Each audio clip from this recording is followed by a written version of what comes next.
Hello friends, welcome on my YouTube channel nursing guide. आज हमारा जो टॉपिक है वो है इन्फेक्शन। कि इन्फेक्शन क्या होता है, इन्फेक्शन कितने टाइप का होता है और इन्फेक्शन के क्या क्या सोर्स होते हैं। तो चलिए हम पढ़ते हैं सबसे पहले डेफिनेशन ऑफ इन्फेक्शन। तो infection can be defined as multiplication of a parasite into और on the tissue of the host. यानी किसी पैरासाइट का, पैरासाइट कौन होते हैं? जो पैरासाइट होता है वो एक परजीवी जिसे बोल सकते हैं, मतलब जो दूसरों की बॉडी के ऊपर डिपेंड रहता है खुद के लाइफ सर्वाइवल के लिए। तो यदि किसी पैरासाइट या फिर किसी माइक्रो ऑर्गेनिज्म भी पैरासाइट ही होता है, तो माइक्रो ऑर्गेनिज्म या पैरासाइट का होस्ट की बॉडी के ऊपर और होस्ट की बॉडी के अंदर जो टिश्यूज होते हैं उनके ऊपर मल्टीप्लीकेशन करना, यानी अपनी जो नंबर से उनके अंदर ग्रोथ करना, और लॉजमेंट यानी अटैच होने के बाद में उसकी ग्रोथ, अपनी जो ग्रोथ है उसको बढ़ाना, यही इन्फेक्शन होता है। तो ये थी डेफिनेशन ऑफ इन्फेक्शन। अब बात करते हैं क्लासिफिकेशन ऑफ द इन्फेक्शन कि इन्फेक्शन कितने कितने टाइप का होता है, कौन सा इन्फेक्शन कौन से कारण से होता है। तो फर्स्ट वन है हमारा primary infection. Primary infection can be defined as infection affecting the person for the first time. यानी जो प्राइमरी इन्फेक्शन होता है वो जो पर्सन होता है उसके कोई माइक्रो ऑर्गेनिज्म यदि फर्स्ट बार यदि किसी पर्सन को इन्फेक्ट करता है तो वो होता है उसके लिए प्राइमरी इन्फेक्शन। सेकेंड वन है हमारा सेकेंडरी इन्फेक्शन, लेकिन इसको पढ़ने से पहले हम पढ़ेंगे री इन्फेक्शन। री इन्फेक्शन जैसा नाम से पता चल रहा है, री मीन्स अगेन और इन्फेक्शन। यदि कोई माइक्रो ऑर्गेनिज्म किसी होस्ट बॉडी के अंदर बार बार इन्फेक्ट कर रहा है होस्ट बॉडी को, यानी फ्रीक्वेंटली, एक बार सही होने के बाद में अगेन थोड़े टाइम ड्यूरेशन के बाद में इन्फेक्ट कर रहा है, यानी एक इन्फेक्शन किसी होस्ट बॉडी के अंदर बार बार होता है, तो इस प्रोसेस को बोलते हैं या इस इन्फेक्शन को बोलते हैं री इन्फेक्शन। सेकेंड वन जो हमारा है वो हो गया री इन्फेक्शन। अब बात करते हैं सेकेंडरी इन्फेक्शन की। जो सेकेंडरी इन्फेक्शन होता है इसका मतलब है कि यदि हमारी बॉडी के अंदर कोई प्राइमरी इन्फेक्शन था या फिर उसी प्राइमरी इन्फेक्शन है री इन्फेक्शन के, यानी बार बार इन्फेक्शन होने के कारण अदर कोई इन्फेक्शन क्रिएट हो जाता है, यानी एक इन्फेक्शन के कारण यदि अदर कोई डिजीज है वो क्रिएट हो जाती है या फिर इन्फेक्शन क्रिएट हो जाता है तो इससे बोलते हैं सेकेंडरी इन्फेक्शन। तो हमने तीन इन्फेक्शन पढ़ लिए, प्राइमरी, री इन्फेक्शन एंड सेकेंडरी इन्फेक्शन। अब बात करते हैं क्रॉस इन्फेक्शन की, जो हमारा फोर्थ टाइप है।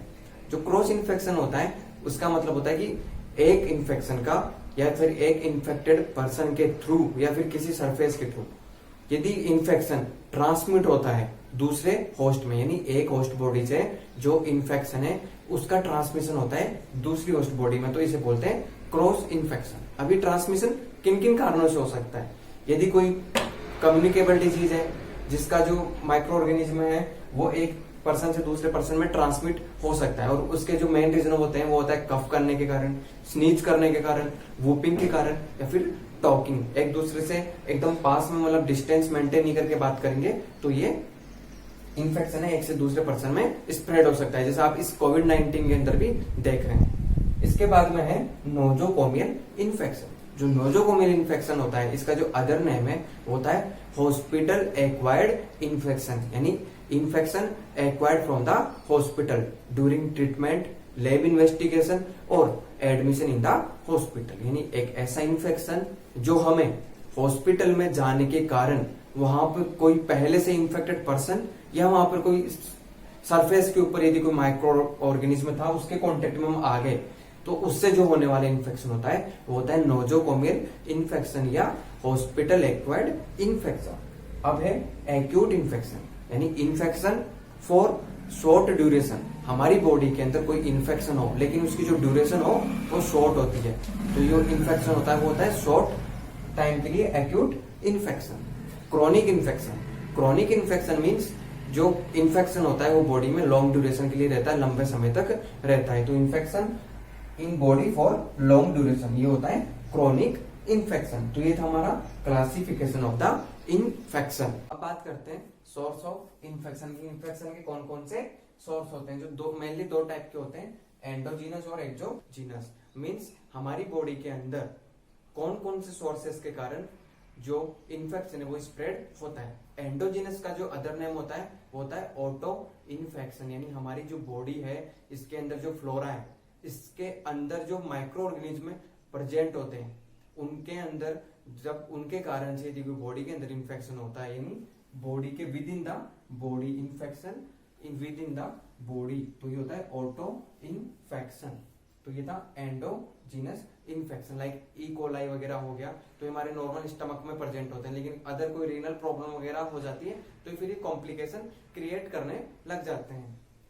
सेकेंड वन है एक्सोजीनस इन्फेक्शन, यानी infection occurring in our body from external sources या एक्सटर्नल रिसोर्सेज या माइक्रो ऑर्गेनिज्म, यानी हमारी बॉडी के अलावा कोई एक्सटर्नल कोई माइक्रो ऑर्गेनिज्म है वो हमें इन्फेक्ट कर रहा है, तो ये होता है सोर्स एक्सोजीनस। एक्सोजीनस के अंदर खूब सारी कैटेगरी है, कुछ एग्जांपल इसके देख लेते हैं। फर्स्ट वन है ह्यूमन बीइंग, जैसा हमने क्लासिफिकेशन ऑफ इन्फेक्शन में बात की कि जो नोजोकोमियल इन्फेक्शन होता है और क्रॉस इन्फेक्शन होता है, इसी की तरह जो ह्यूमन बीइंग होते हैं, यदि कोई टीबी या फिर लाइक कोविड से यदि कोई अफेक्टेड पर्सन है, यदि वो स्नीज करता है विदाउट मास्क, यदि मास्क का यूज नहीं करता, स्नीज करता है, कफ करता है, तो उसका जो इन्फेक्शन है वो दूसरे इंसान के अंदर ट्रांसमिट हो रहा है और इन्फेक्शन का ट्रांसमिशन होगा ह्यूमन बीइंग, यानी एक इंसान से दूसरे इंसान में। तो ह्यूमन बीइंग होते हैं इसके एक एग्जांपल है एक्सोजीनस सोर्स का। सेकंड वन है एनिमल,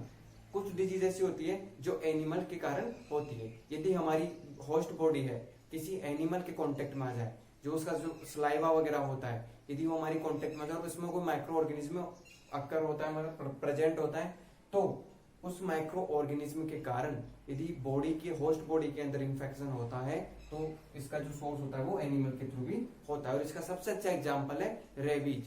जो रेबीज होता है वो जो डॉग्स वगैरह होते हैं, कैट्स वगैरह होती है, इनकी जो स्लाइवा होते हैं उनके अंदर जो रेबीज वायरस होता है उसी के कारण स्प्रेड होता है। यदि उस वायरस के अंदर कोई होस्ट बॉडी कॉन्टेक्ट में आ गई तो उसके अंदर स्प्रेड हो जाएगा। तो ये हो गया second example of exogenous infection. Third one है इंसेक्ट्स।